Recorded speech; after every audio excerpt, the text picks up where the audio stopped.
कक्षा 10 गणित विषय वार्षिक परीक्षा का पेपर बोर्ड का। चलिए इसको हल करते हैं।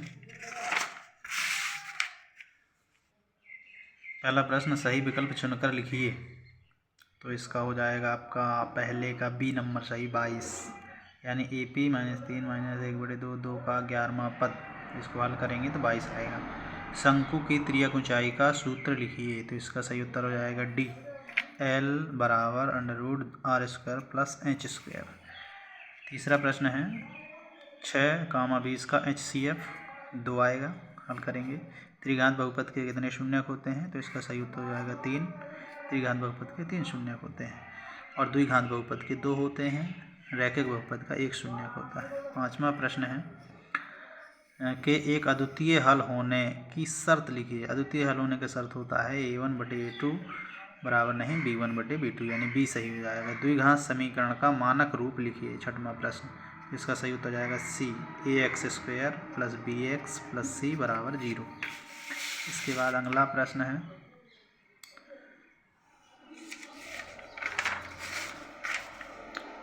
प्रश्न 2, रिक्त स्थानों की पूर्ति कीजिए। AP समांतर श्रेणी 5, 10, 15 का 10वां पद।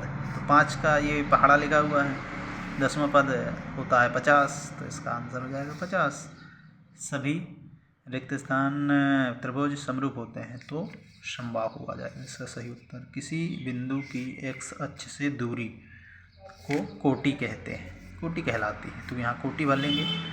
एक निश्चित घटना की प्रायिकता 1 होती है, जबकि एक अनिश्चित घटना की जो प्रायिकता है वह 0 होती है, लेकिन यहाँ पर निश्चित की पूछ रहा है इसलिए अपन 1 भरेंगे।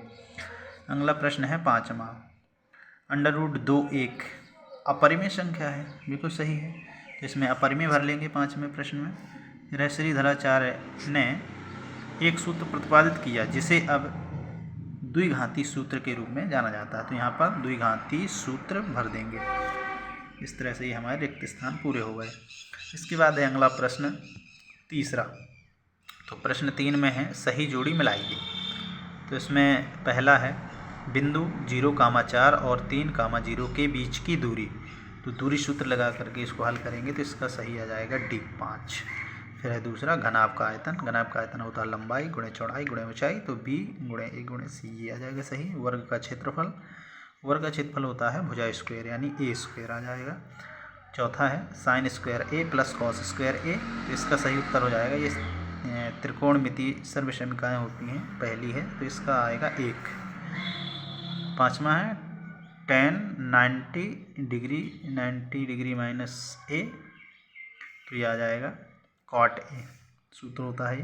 छठवां है 9sec²A - 9tan²A, तो इसका आएगा 9 C। इस तरह से ये 3 सवाल हो गए। इसके बाद है चौथा सवाल है प्रत्येक का एक शब्द अथवा वाक्य में उत्तर लिखिए। उन्नयन कोण की परिभाषा लिखिए। तो उन्नयन कोण की परिभाषा क्या होती है? जब वस्तु ऊंचाई पर होती है तो उसको देखने के लिए प्रेक्षक को सिर ऊपर उठाना होता है, तो इस स्थिति में दृष्टि रेखा और क्षैतिज रेखा के मध्य बनने वाला कोण ही उन्नयन कोण कहलाता है। यानी इस स्थिति में क्षैतिज रेखा के ऊपर दृष्टि रेखा होती है, उनके मध्य जो कोण बनता है वही उन्नयन कोण कहलाता है। इसके बाद दूसरा है स्पर्श रेखा और वृत्त के उभयनिष्ठ बिंदु को क्या कहते हैं? तो स्पर्श रेखा और वृत्त का जो उभयनिष्ठ बिंदु है उसको स्पर्श बिंदु कहते हैं। स्पर्श बिंदु इसका हो जाएगा। तीसरा है पासे को एक बार फेंकने पर संख्या 8 प्राप्त करने की प्रायिकता। हम लोग जानते हैं कि पासे में 1 से 6 तक के ही अंक होते हैं, इसलिए 8 जो है असंभव घटना है, असंभव घटना की प्रायिकता 0 होती है, तो इसका आंसर हो जाएगा 0। वर्ग 20 से 40 का वर्ग चिन्ह लिखिए। तो वर्ग चिन्ह का सूत्र होता है उच्च वर्ग सीमा प्लस निम्न वर्ग सीमा बटे 2, यानी 40 + 20/2, तो 60/2 आ जाएगा, यानी 30 आ जाएगा इसका सही आंसर। पाँचवा है द्विघात समीकरण AX² + BX + C = 0 के लिए विविक्तिकर का सूत्र लिखिए। तो विविक्तिकर का सूत्र होता है D = B² - 4AC। छठवां है किसी AP के प्रथम n पदों का योग ज्ञात करने वाला सूत्र होता है SN = n/2 बड़ा कोष्टक 2A प्लस कोष्टक छोटा कोष्टक n - 1 कोष्टक बंद × D बड़ा कोष्टक बंद कर देंगे, तो ये होता है n पदों का योग ज्ञात करने का सूत्र। इसके बाद अपन अगले प्रश्न की ओर बढ़ते हैं। अगला प्रश्न है 5वां,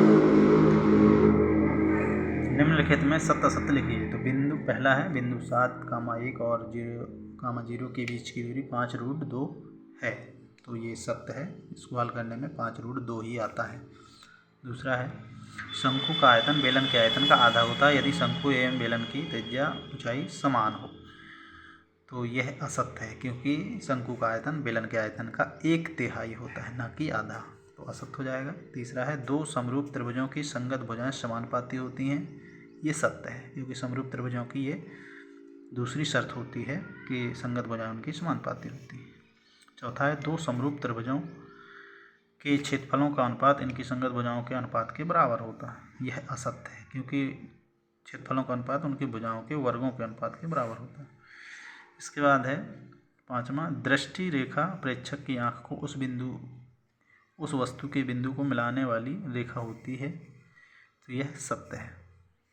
फिर है 6वां, स्पर्श रेखा ही छेदक रेखा है, यह असत्य है क्योंकि स्पर्श रेखा अलग है, छेदक रेखा अलग है। इस तरह से ये 5 प्रश्न हो गए। 6वां प्रश्न है अनुपातों A1/A2, B1/B2 और C1/C2 ज्ञात कीजिए। तो यहाँ पर ये समीकरण दिया हुआ है, पहले इसको मानक रूप में लिखेंगे। 3x + 2y, इसका पक्षांतर करें तो -5 = 0 हो जाएगा। इसको भी मानक रूप में लिखेंगे। 2x - 8y - 7 = 0। तो A1 का मान आ जाएगा 3, B1 का मान 2 और C1 का -5, A2 का मान 2, B2 का मान -8, C2 का मान -7। A1/A2 करेंगे तो 3/2, B1/B2 करेंगे तो 2/-8, इसको हल करेंगे तो 1/-4 आ जाएगा। C1/C2 का मान आ जाएगा आपका -5/-7 यानी 5/7। इस तरह से अगला सवाल है 7वां, शून्यकों की संख्या ज्ञात कीजिए। तो इसमें देखिए यह जो ग्राफ बना हुआ है यह x × x' वाले अक्ष को 1, 2, 3 बिंदुओं पर काट रहा है, इसलिए शून्यकों की संख्या हो जाएगी 3। 7वां प्रश्न हो गया आपका।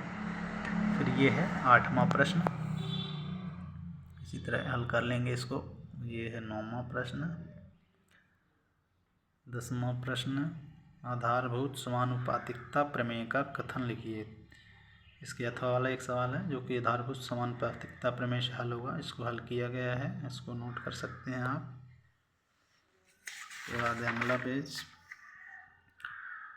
बिंदु 4,6 और Q 6,8 के बीच की दूरी, इसको भी हल किया गया है जो कि 2√2 इकाई आता है। इसके बाद है 12वां प्रश्न, को भी हल किया गया है, sec के और cos के मान निकाले गए हैं। इसके बाद 13वां प्रश्न ये है। प्रश्न 14, प्रश्न 15 को भी हल किया गया है और 16 को भी हल किया गया है, नोट कर सकते हैं इनको। प्रश्न 17, प्रश्न 18 और 19, प्रश्न 20,